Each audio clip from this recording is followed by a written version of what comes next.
Constate également une amélioration des résultats malgré une forte hausse du nombre de candidats. La suite au reportage.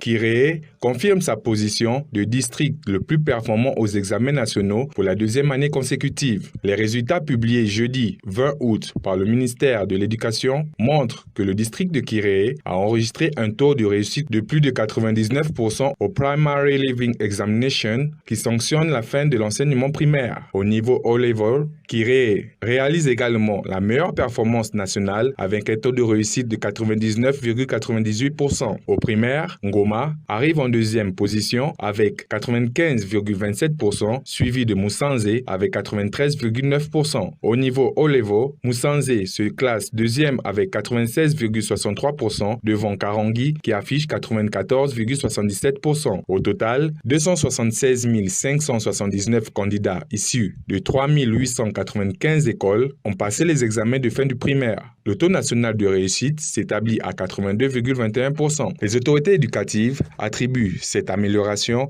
aux efforts conjugués des élèves, des enseignants et des parents. Le ministre d'État chargé de l'Éducation, Claudette Iréré, a également souligné que le nombre de candidats avait augmenté de plus de 50 000 par rapport à l'année précédente, notamment en raison des perturbations scolaires liées à la pandémie du Covid-19. Malgré cette hausse importante du nombre d'élèves, les résultats se sont améliorés. Les autorités restent toutefois préoccupées par la capacité d'accueil des établissements scolaires qui n'augmente pas au même rythme que le nombre d'apprenants. Au niveau O-Level, 149 015 candidats ont passé les examens et le taux national de réussite atteint 85,70% contre seulement 64% l'année précédente. Kiré arrive donc largement en tête avec 99,98% devant Musanze avec 96,63% et Karongi 94,77%. D'autres districts comme Rusizi, Nyagatare, Rutiro, Rulindo, Nyaruguru, Rubavu et Kayonza figurent également parmi les districts ayant enregistré de bonnes performances. Les résultats ont également révélé quelques cas de fraude aux examens, notamment des candidats surpris en train de tricher. Certains ont été sanctionnés, tandis que les résultats d'autres candidats soupçonnés de fraude dans l'attente de la fin des investigations. Par ailleurs, les résultats serviront à orienter certains élèves vers les internats. 17 412 élèves ont été placés dans des écoles avec internat sur la base de leurs résultats, des capacités d'accueil